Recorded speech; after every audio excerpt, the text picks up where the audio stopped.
Welcome to Transformative Principal. I'm your host, Jethro Jones, and you can follow me on Twitter at Jethro Jones.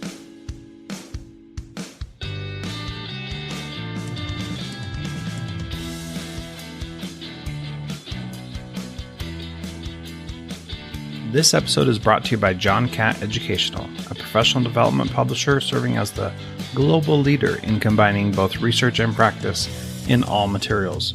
Find timely PD publications to support yourself and your faculty by visiting them online at us.johncatbookshop.com. Great instruction gets students engaged. TeachFX equips teachers with the instructional strategies and job-embedded feedback they need to get students engaged in virtual or in-person classes. Learn more about TeachFX and get a special offer at teachfx.com/transformativeprincipal.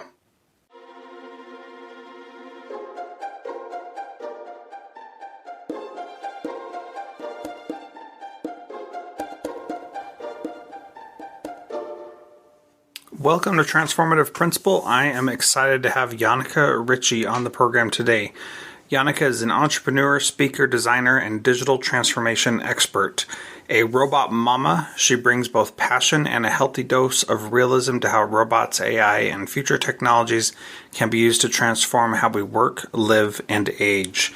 And in this episode, we're going to talk about a lot of different things, but I think the most important theme from our conversation is about how to be a learner in a digital age. And that is very important right now, as many kids are struggling through that.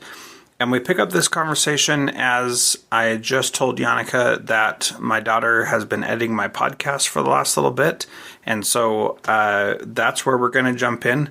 And I hope you enjoy this conversation with Janneke Ritchie. Because one of the reason I wanted to pop it, like to bring this in is that as my season 1 of my podcast, where I'm looking at the realities of taking really business digital, and I've had a broad range, but there were some themes, and one theme that I specifically decided to pick up for season 2 is digital learning.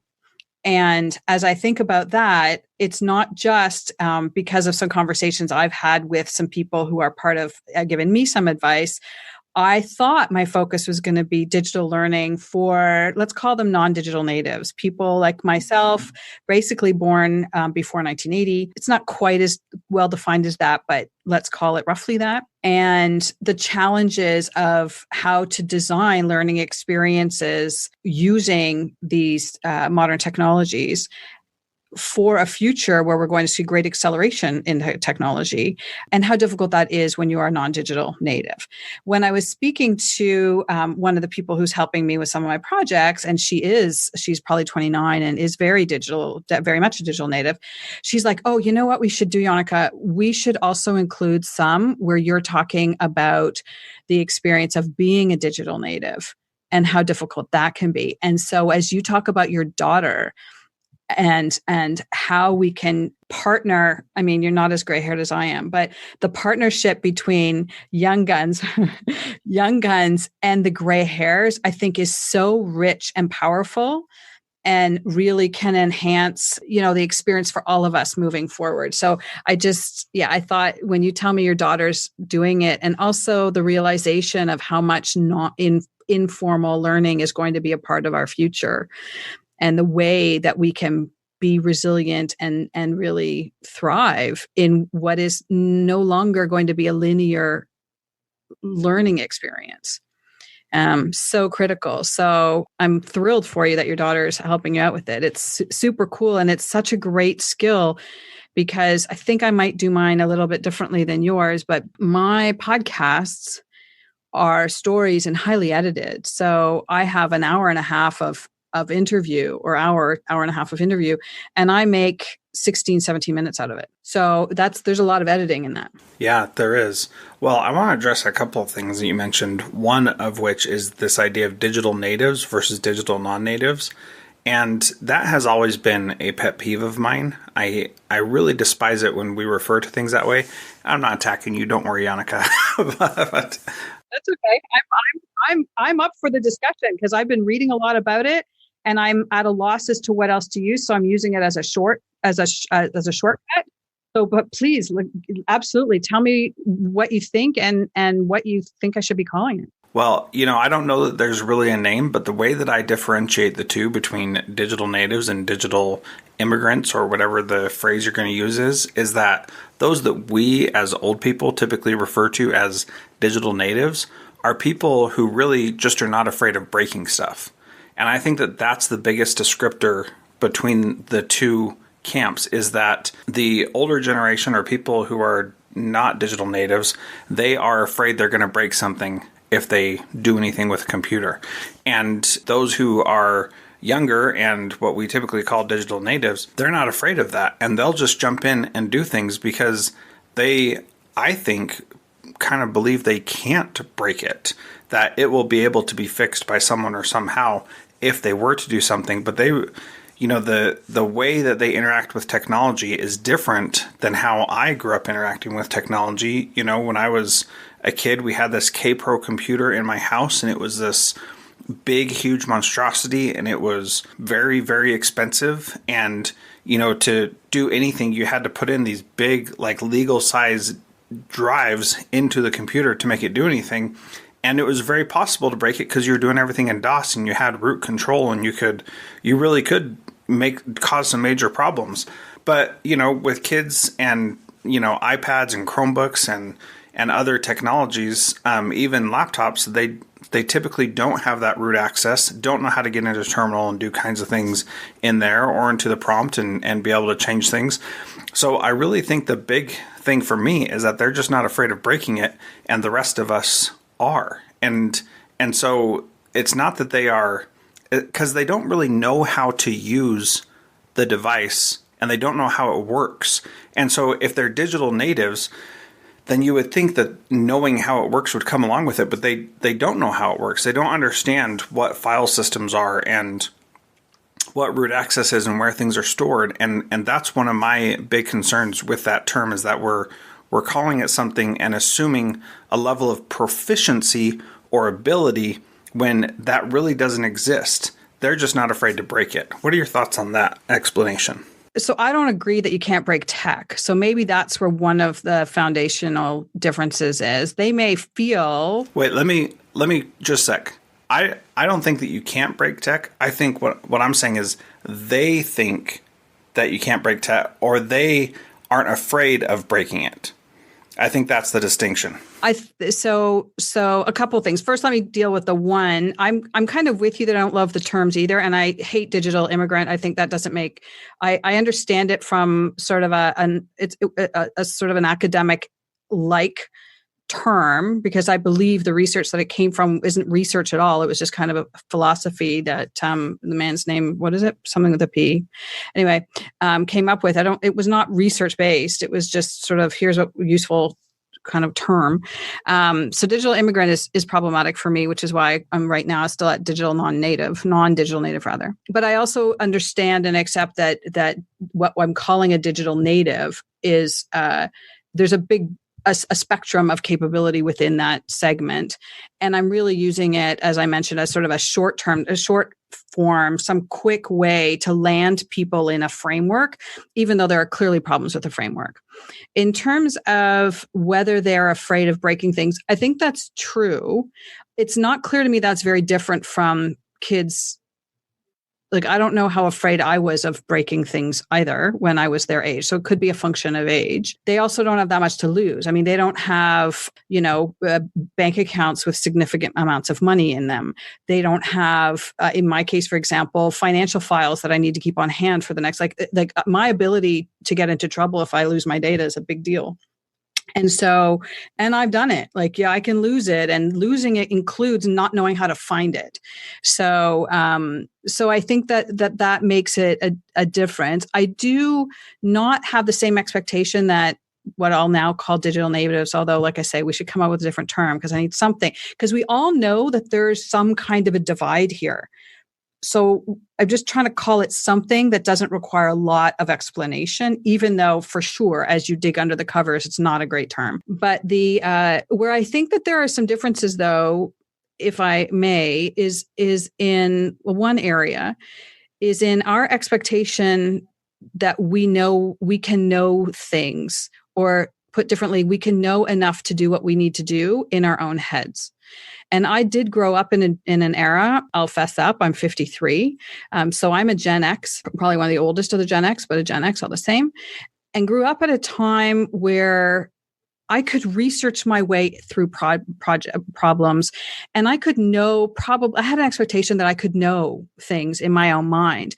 And one of the big differences I see with the let's call them digital natives, or like younger generations, is that because of the extraordinary explosion of information and access to information, there's not an expectation for them that they know everything. They immediately go looking in a different way than I observe myself and others of my generation and older looking for new information. So there's an expectation of knowing, of being knowledgeable, that I think is different. And that is based on an experience with digital, like the experience with a digital world. So let me comment on that real quick, because I think that that's a really key point. And it gets to, when we talk about digital learning, what that digital learning looks like. Because as you and I were in school, the learning was focused on acquiring and retaining information and facts. And that stuff is virtually pointless right now, because almost always you're going to have something there to help you. Now, certainly there are times where you're not going to have that resource, and you do need to memorize certain things. You do need to have a deep understanding of things. But for the most part, certainly anything we would be teaching in school anyway is really going to fall into that category of, we can just look this up. And I think that's a really important thing to keep in mind as we talk about what digital learning looks like in the future. Absolutely. I take several years ago, I took a course on coding, not because I was going to be a coder, but because I wanted to understand how coders worked, like what was their process, because I did see in them a scenario that looks a little bit like that. What I saw is that the process that I saw happen is there's a certain skill and capability, and we can call it knowledge, but it's less information based, but then it is sort of conceptual based, but there's some foundational set. And after that, they work with repositories. The game starts to become being able to find, like, identify what little nugget you want, and then going out to find what's that little piece I need, as opposed to fitting the whole, putting the whole together and having a picture of the whole. It was a really different kind of, if you like, expertise development than what I had seen in my history. And I think that that's a very fundamental shift. And I think it's the shift that people there's going to be required to be, if I can turn digital learning upside down, to be a learner in a digital age. Like, if you want to be relevant in the future this year, like maybe not this year or next, but in the next 10, 20, for sure. Well, I don't know if I need to worry about 30 years, but whatever, 10, 20 years, that, but it isn't like it's so far away that it's irrelevant for me. Like, if I want to be relevant over the next 10 years, 15 years, which is very likely that I'll still be around for, these are skills you must have. You must learn. The other part that kind of goes with that, I think, is that it's the nothing is solid in a digital world. So the way we don't have the durability of paper. And so even when you change that, I think affects even the mindset, for example, of what I bump into and what I've heard from some other people is like fear of speaking online. I don't think my kids don't fear that. But when I talk to people more of my generation, they're like, but I'm going to look like an idiot. I'm like, don't worry about it. No one's looking at it. Like, it's there and gone. It's there and gone. It's not paper. It's not there for the rest of time. I mean, it kind of is in a weird combination. So that is mentally something that you really have to work on. That's a paradigm shift. And it goes like, it's kind of, now I'm going to make a leap. So, you can stop me if you don't like it. But it's kind of like why we don't need the Dewey Decimal System anymore. There's no single place where the book or the artifact exists. And so it can be accessed from any perspective, any place. And that is a fundamental shift in thinking, I think. It's a paradigm shift that is required to and will be a part of digital learning that is very different from traditional learning models. Yeah, absolutely. And there's so much to unpack there. So let me just take a couple stabs at a couple things. So about the Dewey Decimal System, there only needs to be a categorization of things so that you can find it. And the Dewey Decimal System does not make sense. It's confusing, and kids forever have never understood why it's set up how it is. Librarians totally do, and that's great. And I was in charge of libraries for a 42 school district earlier in my career. And, you know, there was always debate about how to find everything and where it was. And we went and toured the University of Utah Library, and they have this automated, huge book retrieval system where you say what you want, and then the robots go out and get it and bring it back to you. And, you know, this was more than a decade ago. And it was amazing to see how precise and exact that was, and how much easier that was than going and finding the book yourself. And so moving into a digital space, when you take that idea of not having a physical location for something and it's all out there virtually, all that matters is how you can find it again. And with search being as effective as it is most of the time, then it's really easy to retrieve that stuff that you need. So another aspect of that, so I really like to read, and when I was younger, I could open a book and I could remember that a quote that I liked or a chart was on the left-hand side of the page, on the top or the bottom half, and I could recognize how far into the book it was. I was like somewhere in the first fourth or something like that, and that's a skill that is quickly losing relevance because I'm not reading paper books as often as I used to. Most of my books I'm reading on the Kindle, and there's no way for me to remember where it is on the page or anything like that, and I have to go to the retrieval. So it's changing my skill set from remembering where in the book it was to what keywords and phrases will find that if I search for it again later. And that's a different way for us to process and learn information than what we may have been exposed to earlier in our lives. What I love about what you're saying is that now what you're talking about touches on something that can worry me a little bit, because I don't have a lot of experience with how the younger generations are learning and the kinds of skills they're really coming out of education systems. Well, I have 2 children, so I have a sample set. Well, maybe, and I have a daughter-in-law, so maybe I have a sample set of 3 and a couple, but not any kind of breadth. What's not clear to me is how that, let's call it, how the salient nugget retrieval happens when you don't have the physical contextualization to increase the sensory experience of finding that nugget or knowing where that nugget is. And what is problematic for me in a digital world, and what I talk about when I talk to people about robots and why robots seem to be so interesting for us, even though they're not very strong yet in terms of interpersonal, but they are a physical manifestation of the digital ecosystem around us. And as humans, we have almost no ability to interact with a digital ecosystem. Our senses don't necessarily engage unless we make it happen. And that makes part of our, we still learn a lot through our senses. So the fact that we're taking those away, I think means that digital learning has to sort of explicitly reintroduce it, even though it's not maybe required. I'm not really sure yet how that's going to play out. We'll see, I guess. But you probably have thoughts on that. How are kids doing that retrieval now? Well, and I think your point about the retrieval as it relates to multiple senses is very powerful, because that's what I didn't recognize or articulate well as I was explaining, is that I was remembering how it felt where it was and, what I could see.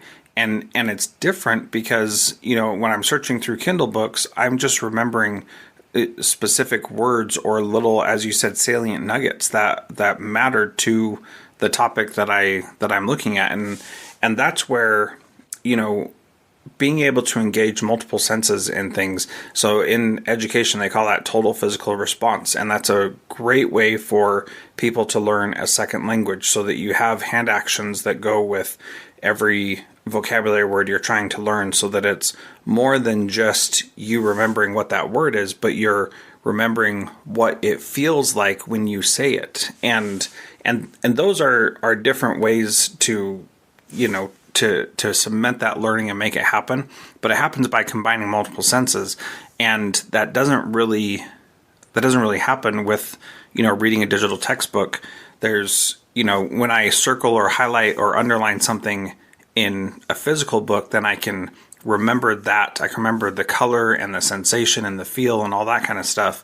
And I have experience with that. And I can think of different books that I have done that with, and I can recall what those things felt like.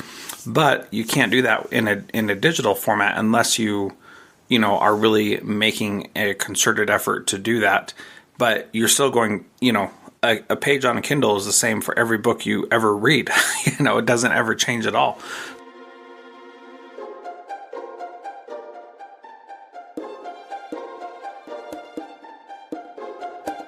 Janneke Educational supports high-quality teaching and learning by providing publications that are research-based, practical, and focused on the key topics proven essential in today's and tomorrow's schools. The latest Janneke publications include a book whose bold, transformative ideas amaze and infuriate people around the world, according to one reviewer, a title from global leaders in curriculum planning, practice, and retrieval, one book that says stop talking and start doing with regard to teacher well-being, and much more.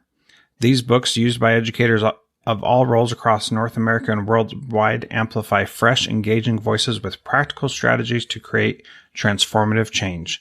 Learn more in our show notes at jethrojones.com/podcast. During COVID, every teacher is a new teacher. That's why innovative school leaders are turning to TeachFX, whose professional learning platform doubles student engagement online or in person. To learn more about TeachFX and get a special offer, visit teachfx.com/transformative principal.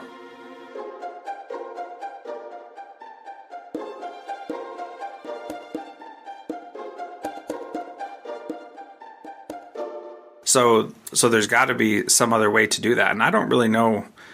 I don't even have any ideas of how we could make that connect in a better way off the top of my head. I don't know either. What I anticipate discovering as I go through what will be sort of a research project around this digital learning is I will be looking for, let's say, artifacts from a traditional learning method process that persist or perhaps would do well to persist. So, for example, whenever we pick up a new medium, we always keep some aspects of some elements of older media as well. So we're still reading paper books, even though there's TV, even though we can talk to each other on the phone, we still write letters, even though we can, so there's always sort of a remnant. This is one that is problematic. That's why I'm curious, like, what are kids doing now? Because, or how do you do that in a purely digital way? In my case, I have an iPad with an Apple Pencil, and I purposely handwrite things because the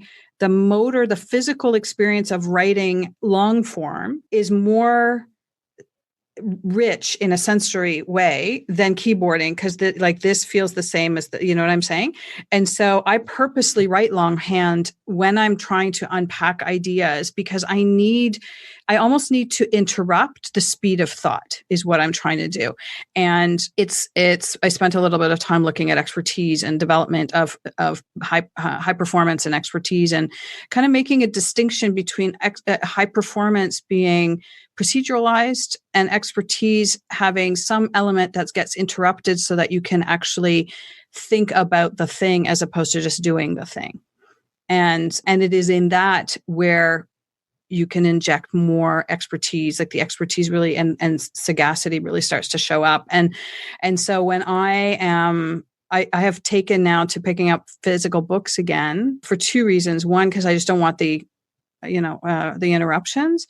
I like to annotate my books now. It's not new to me anymore. It's probably 20 years old now that I've done it. But when I was a kid, I didn't do it because books were sacred. Now I just think of books are just is my almost my collaboration with the author. So I'm like writing all over them. It's another notebook with words in it already. Exactly. Exactly. It's another notebook, but I have a tabbing system, but I do it really thoughtfully because I know that if I pay attention to it, it will enter my mind in a different way.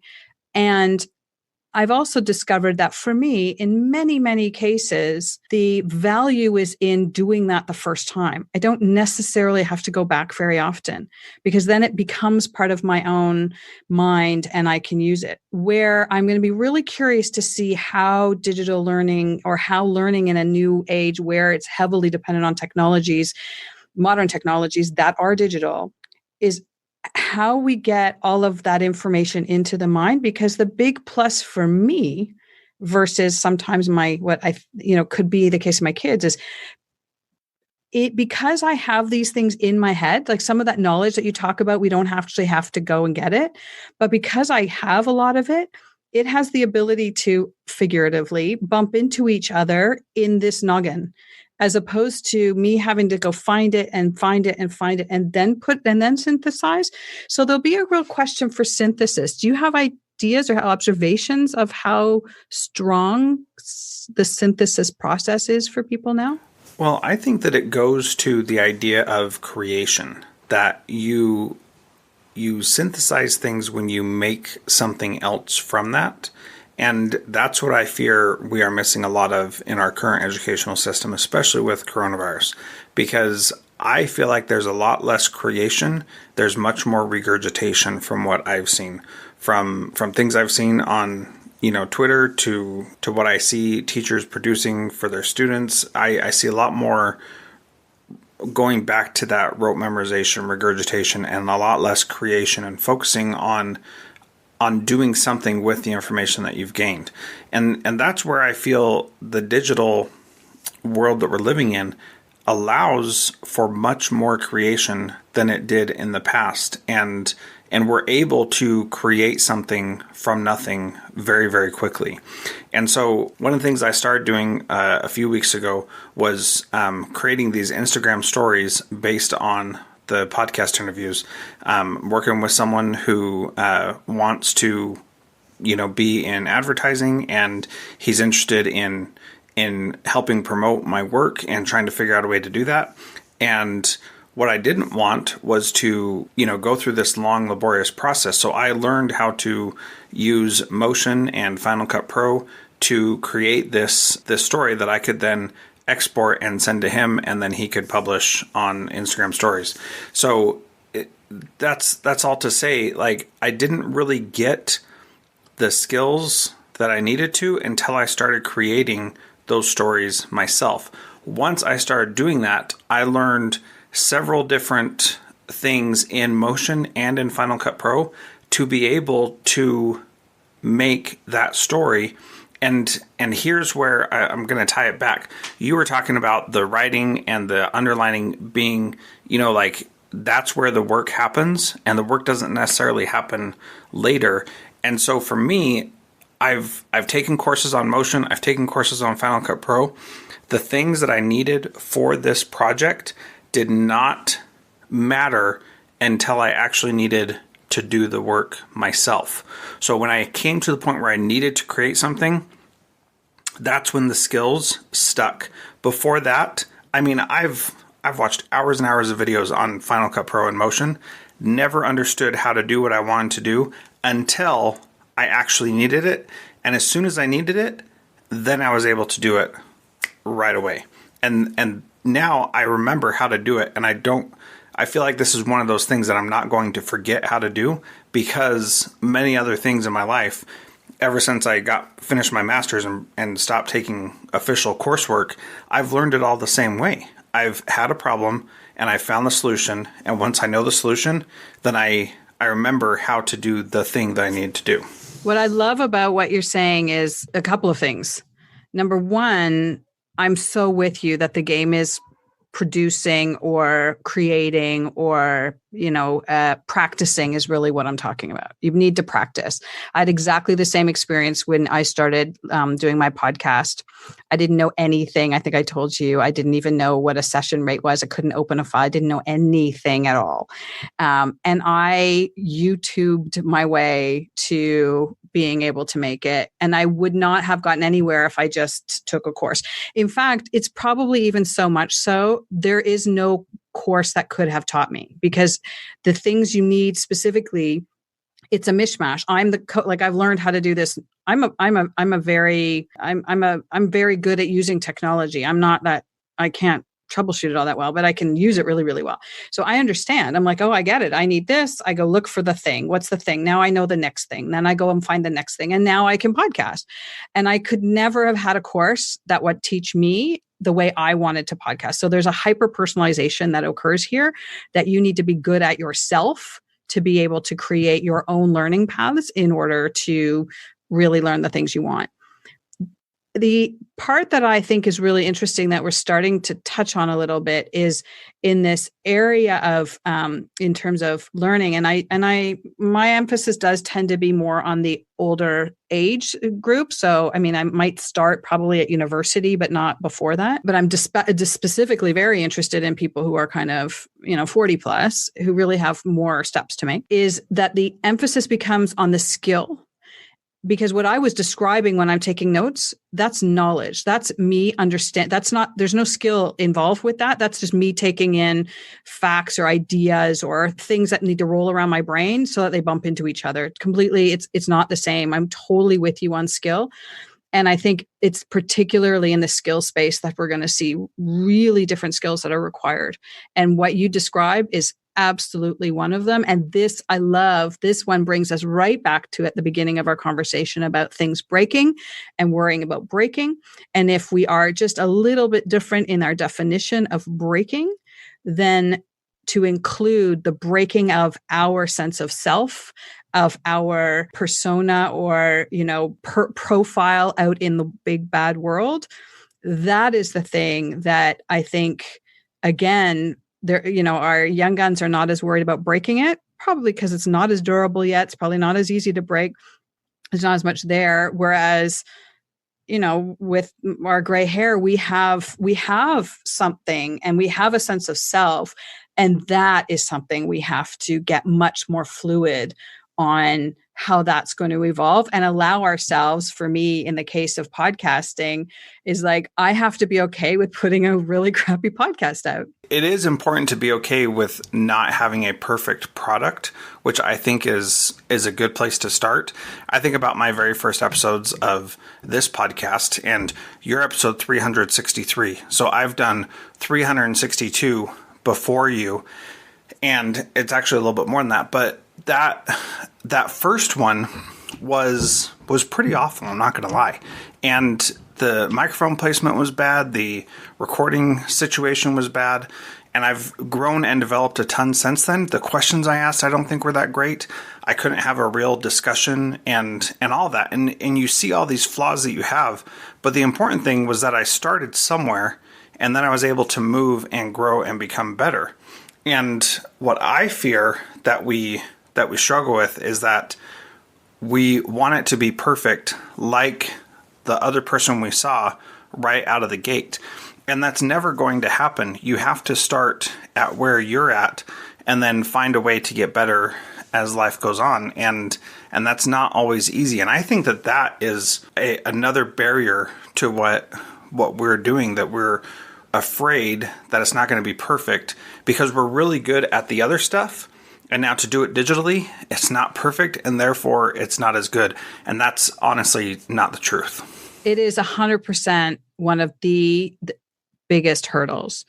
And it's also one of the critical skills that we need to continue to practice. The only way to get good at something is to first be bad at it.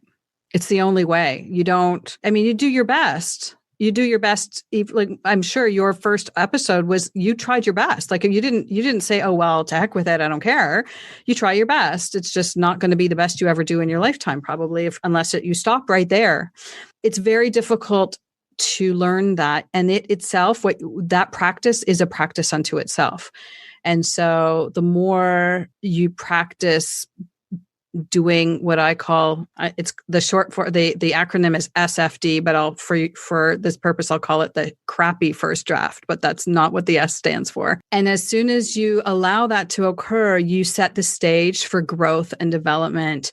And it's an extraordinary journey if you can tolerate the ambiguity of not knowing where it leads exactly, and the humility of not being great at it. But I think there's something absolutely extraordinary that can occur when you bring expertise in some domains and then start to explore other and start to combine that or introduce those into domains where you have no expertise. That cross-pollination is powerful stuff. Yeah, I recently learned about a woman, I can't remember her name now, but she was a artist before, and then she started producing digital art.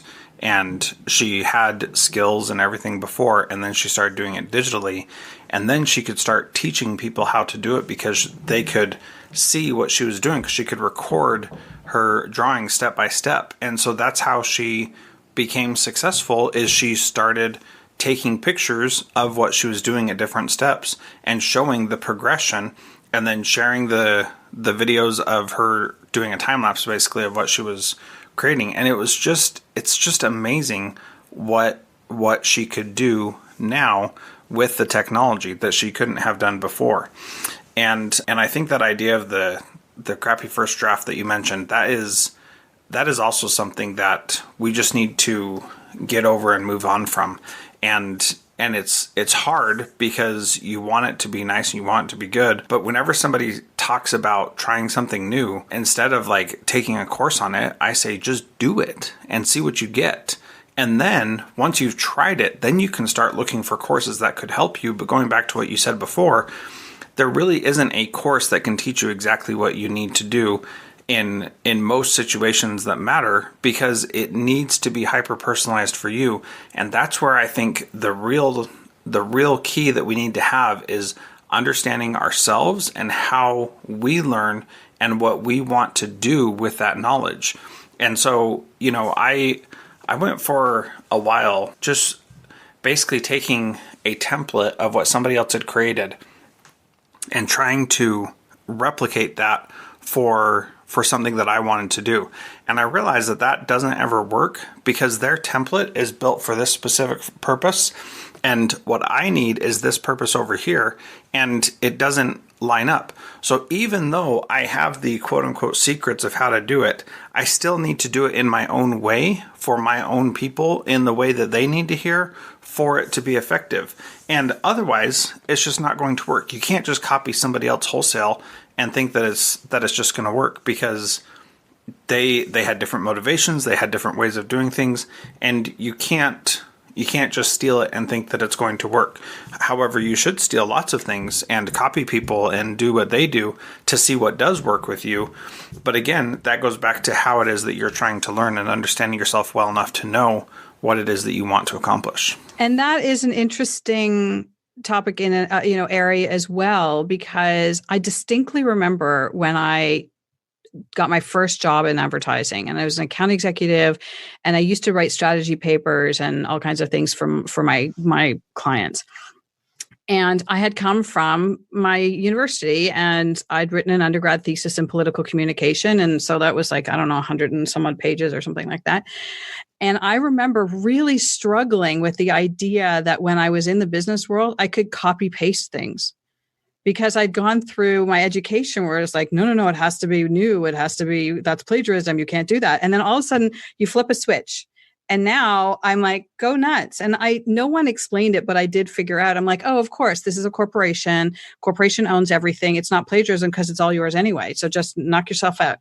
But that did take some work. And the kind of the thing that went with that is, as you describe, and as we do our various podcasts, you obviously much further along than I, is there's no right here. We grow up, or I did, I don't know how it is now when you're at school, but I took a lot of math because you could get it right. And so you could copy something like what you describe as I'm going to learn it over here and then I'm just going to apply it and it will be right. Like that was something we experienced. That was how we learned to learn. I had a little more room probably with my thesis and it got a little bit roomier when I got a little further, but even then there's a formula and it says this and you and I mean, I don't know, there's still a formula. A lot of the podcasts, there are formulas in the podcast, but they're only the structures.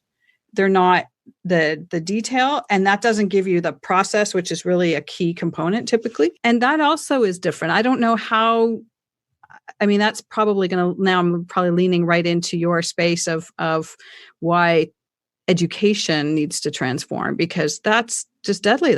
We can't do that. Yeah. And it's not going to help anybody be prepared for anything, because those skills aren't useful. If we need people to just copy and do something else, that's what robots are for, and that's what they do really well. That's what computer programs are for. That's what they do really well. So we don't need to recreate that. So Janneke, this has been a great conversation. I think we could probably talk for at least 2 more hours about this stuff, but we're going to go ahead and close it down. And my last question is, what is one thing that a principal can do this week to be a transformative principal? I think one thing a principal can do to be a transformative principal this week is to do something new and to find a way to share how you've done that new thing with, for sure, your colleagues, the people on your staff. And if you can, if it's right for you, maybe even with your students, and show how to do new and what that process looks like, and that is a lifelong process. That sounds wonderful. I want to thank you again for being part of Transformative Principal. If people want to follow you on Twitter, they can go to at Janneke Ritchie, and that's JANNEKE RITCHIE, and there are links to what we talked about and everything in the show notes at jethrojones.com/episode or /podcast/episode 363. So thank you very much for being part of Transformative Principal, Janneke. It's been great chatting with you. Thanks, Jethro. It's been a blast.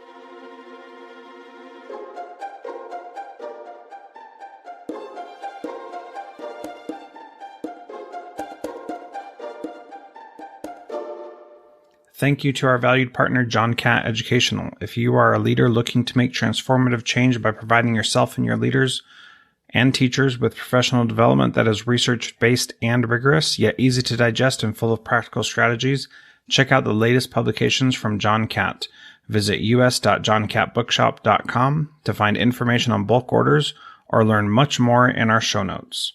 You can also use the code TRANSFORMATIVE to save a bundle at us.johncattbookshop.com. School principals across the country are using TeachFX's virtual PD and job-embedded feedback to boost student engagement during COVID. With TeachFX, teachers get 8 times more feedback and generate 144% more student engagement on average in a school year with no additional work for school leaders or teachers. To learn more about TeachFX and get a special offer, visit teachfx.com/transformativeprincipal.